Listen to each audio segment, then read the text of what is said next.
Hey all, we're back to Magna, and it's been a minute, so sorry about that. I was basically waiting for a few tools and then things uh, to uh, to be delivered. Like so you see, I got the front lifted, and I waited for this pin uh, to be delivered because it's different from the one that I use for the Vulcan. Uh, Another thing is the apparently the service manual lied to me. At least it was like not 100% truthful because the manual says both cylinder heads can be removed while the engine is still in frame. Well, no, because this one is, see, when so these are the studs uh, that you have to ride it along to lift it off. Problem is this one here doesn't have enough clearance with the frame when you try to move it up. So at least the 1 and 3 cylinder head cannot be, at least on Magna 1986. I don't know about anything else. This is what I got here. On this one, the 1-3 cylinder head, this there's the top engine mount that goes in here. That this thing here, right? This is what sits in there. So this one doesn't clear the frame. Anyways, I thought this video I'm gonna make it like more of a informational one of all the options and things I gathered, like how to disassemble stuff before you try to get the engine out. So the service manual says before you move you pull the engine out, you should remove the alternator, and on the other side, well, a few other things. We'll get to that. Let's start with the with the alternator, and I already have it removed, but I'll walk you through that.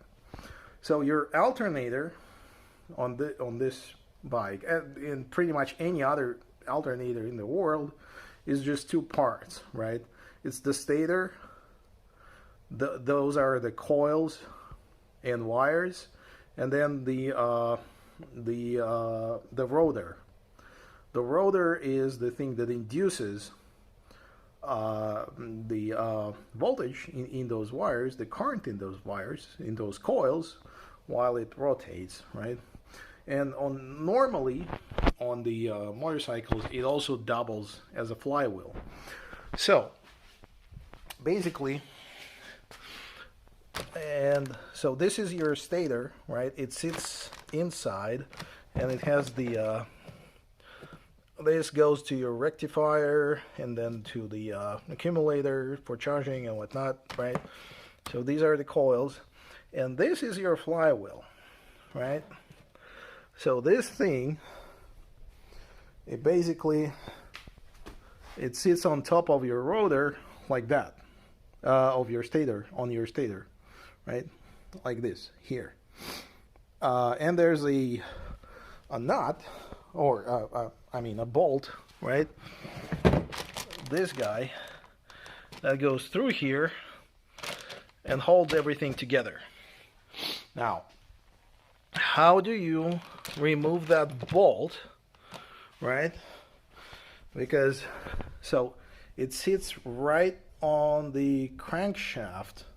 So as you try to break that bolt loose, you're basically just rotating the crankshaft, right?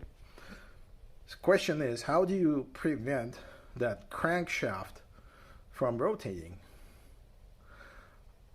while you're trying to break loose that bolt?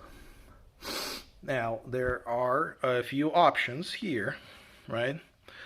Uh, well, first, you don't want to use any power tools on this. You don't want to use an impact driver on that. The reason for that is that your flywheel, this thing, the flywheel, being a rotor, it's magnetized. So any hits, any hard hits on this may and can potentially demagnetize it, and it will ruin your alternator, right? No magnetic field, no flux through the coils, no current through the wires. There we go. So you don't want to use any impact tools on this, right? Well, then what else can you do? There are tools available that will essentially get into these two holes and let you hold it. They pretty much they look like this, right? These tools, they just, you get it in there. Is essentially kind of a wrench or something, and you hold it while you're breaking loose that bolt. One of them is actually this guy. So basically, you see these two things here, these two prongs, they go into the flywheel holes, and then you can essentially hold it, right? And it's like $20 or something, and this one doubles as the clutch removal tool. We'll get to that later. This side of it, this side is for flywheel, this side is for clutch, but we'll get to that. But if you don't want to spend money on this tool, there's another option. It's actually listed in the service manual, and it's our good old strap wrench. Yeah, that's what the manual calls for. So basically, you do your strap wrench around, basically, so this thing, right? So you hook it around, and then as you crank that thing, the bolt, you hold this thing, and it works perfectly. That's how I got it out. The only thing to be aware of, this thing normally sits in oil, so make sure to clean this surface, because otherwise you'll be just sliding on the oil film with your strap wrench. Now, once you got this bolt out, and there's gonna be a quite amount of torque on this bolt, so be patient. Just keep on it, keep at it. When you break it loose, though, it's just like you can do it with your hands. Now the next thing is, once you got this bolt out of here, this thing is not going to come out, because again, it's magnetized, and it is being essentially sucked in by the magnetic field into this stator. So to pull this out, there is a thing called a flywheel puller, and it's another tool. It's basically this thingy, but believe it or not, it's just a bolt. It's just a bolt.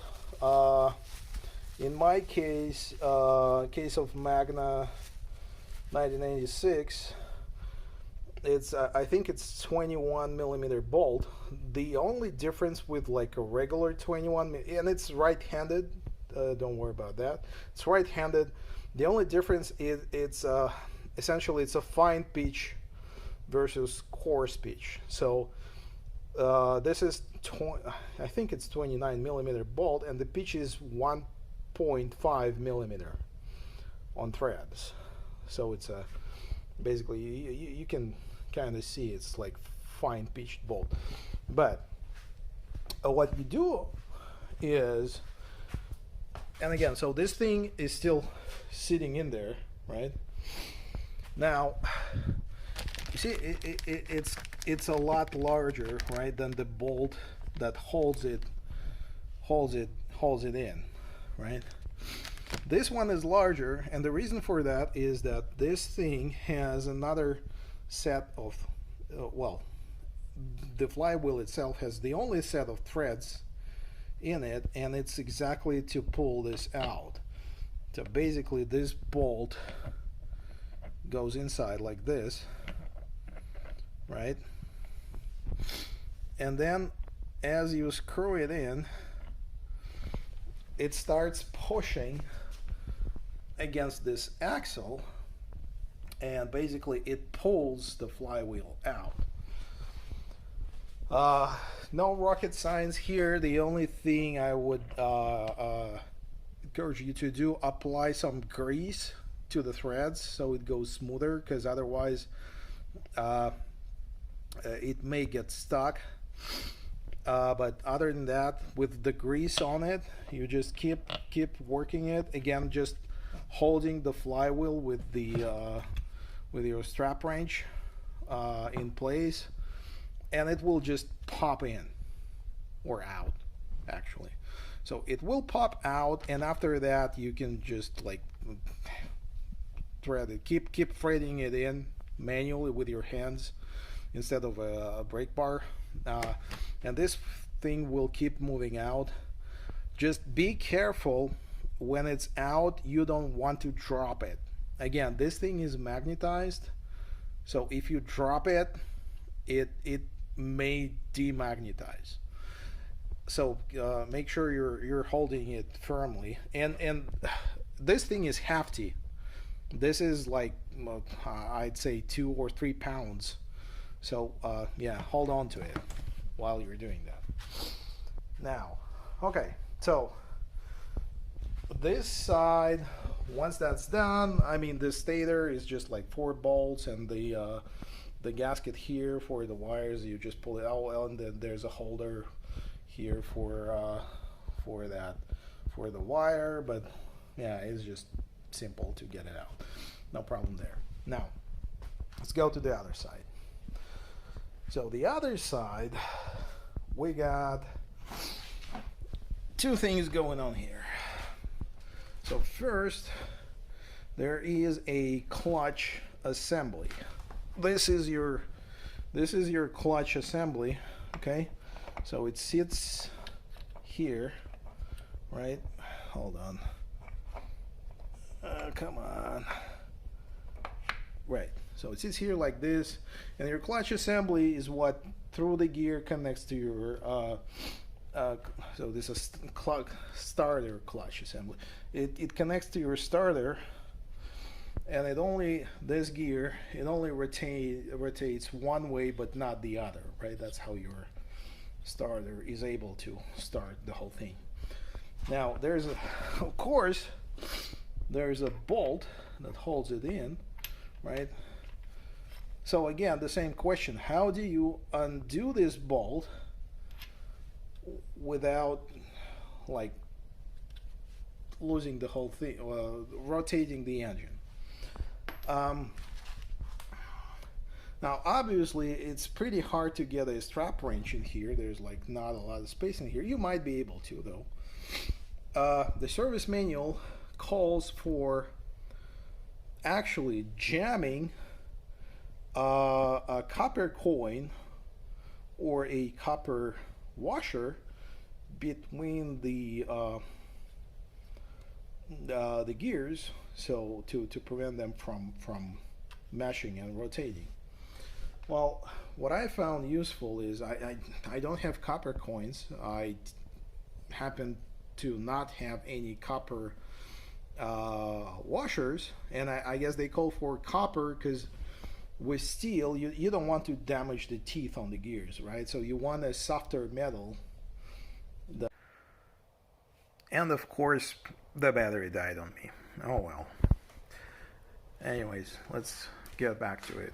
So you want to try and jam these two gears, right? So you can start undoing the bolt here. But if you don't have a copper coin or and some people are using just a screwdriver, but again, that's made of hard steel, so be careful with that. What I found to work is I happen to have a copper wire, right? So you basically you just stick it into the gears, right? So one tooth is pressing against it as it goes inside, and that'll work. So I mean that's how I got it out, right? And yeah, and also going back to that impact driver thing. Why I wouldn't recommend that method is because that's the only method that doesn't work when you assemble things together. Because when you assemble everything together, back together, you are supposed to torque all these bolts to a specified amount, right? With impact driver, you just cannot do that. Whereas, let's say with this method, right, well, you can stick it in here when you undo things, but then you can stick it back in here in the opposite side when you torque it back, and it's gonna work just fine, right? Now I forgot to mention one other method they call for in the service manual. Essentially, they say you can put your transmission in the first gear and then apply the rear brake, and then you can work your bolts as well. It may or may not work for you because, well, A, it's hard to, do things with like brake pedal still in place. B, you need, essentially you need an assistant to do that. And like in my case, for example, I've undone the rear brake already, and it actually it's not really working anyways. Or you can have your engine out already, and there's no way to apply the brakes, and you don't want to apply the torque without brakes because you may potentially break your transmission, right? Okay, so this is your starter assembly, right? So that bolt is gone. Now you can just remove this thing, right? Now we're going to the clutch, right? So clutch is this thing here, and essentially it has these friction plates, right? And the steel plates that basically it sits in here like this, right? And it's being held by the bolts and springs. Now, once you got those things out, again, you have this bolt here. Well, this is a nut actually, right? So how do you undo this one? Again, it's the same problem, but in this case, right, you got this inner basket. My bike is in neutral right now, so you see you can spin it freely, right? So if you start working this nut, it's not gonna do anything, right? So you still have to somehow keep this inner basket from rotating. Obviously, again, everything else, where I've seen guys, one guy just, his method is, again, just have those friction plates and steel plates back inside, push on them with one finger just to give them enough friction, then use the impact driver to undo this knot, and then assemble everything back in reverse. Again, I wouldn't recommend that for the reason I've already mentioned. Apparently you cannot easily use the strap wrench because there's no way to get it inside and apply the backward torque in here. But what can you do is, that's actually a pretty clever trick if you don't want to get any special tools for that, is you can get any strap actually, even like a leash, but you know, let me show you with this one. So this is just a strap, right? And what you want to do is basically you get the free end, right? And bear with me as I'm gonna try and demonstrate it with one hand, but you essentially get it inside here, right? Well, almost. Anyways, this is just for demonstration purposes, right? So come on. Okay. Almost there.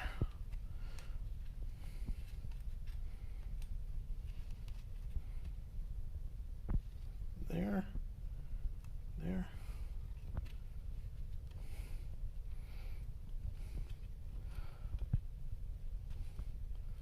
All right. And what you want to do is basically just make it pull it on that inner basket. Make essentially make a few rotations, right? Make a couple of turns, 3 or 2, whatever. Essentially, what you want to do is make a loop around it here, right? Like so. All right. Okay. Yeah, there we go. And then once you got a few loops around, you fix this free end on your frame or whatever, right? And then you essentially got a makeshift strap range, because when you start working this nut, this whole thing will tighten on itself, and just by the force of friction will hold your inner basket will prevent it from spinning, right? Now, one thing I also want to mention, so everything, right? I think I mentioned that, but again, let me repeat that. Every other method except for the impact driver allows you to control the torque when you assemble things back. So this one, again, you just spin it the other way around, again, fix it to your frame like here, and when you torque it back, it'll hold it in place while you're applying a specific torque, right? So that's this method. Now, another way to do that is you can, let's get back to that tool, right? So this tool also works this side as the holder. So essentially, you want to basically grab the it doesn't open all the way. Okay. So you grab the your basket, right, and then you clamp it, and then you can hold to it or put it against something while you're working this nut, and it'll hold the inner basket. It's not a pretty good method, I would say, because if it slips, it potentially may break your inner basket. There's grooves here, and that wouldn't be a great thing to do, would it? And finally, there is another tool that works miracles. It looks like this. So it's EBC tools, and you want to, in my case, it's CT031, but they are obviously different for for different bikes. Essentially, what happens here is as you put it inside, hold on, let me align it a little bit. Hold on. You see what I'm going with that, right? So almost there. Oh, come on.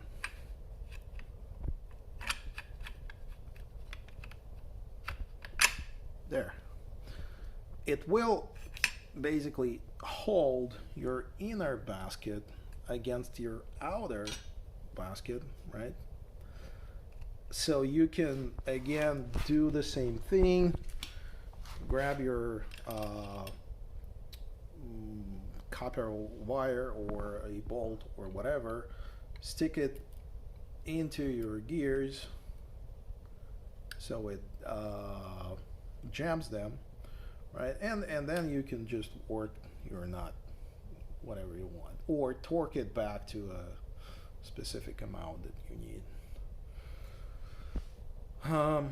Yeah, and again, this tool is like, again, 20-30 bucks, maybe something. So if no tools, try and use the strap method. Any strap, probably like even like a dog leash, if it's made of I don't know, leather.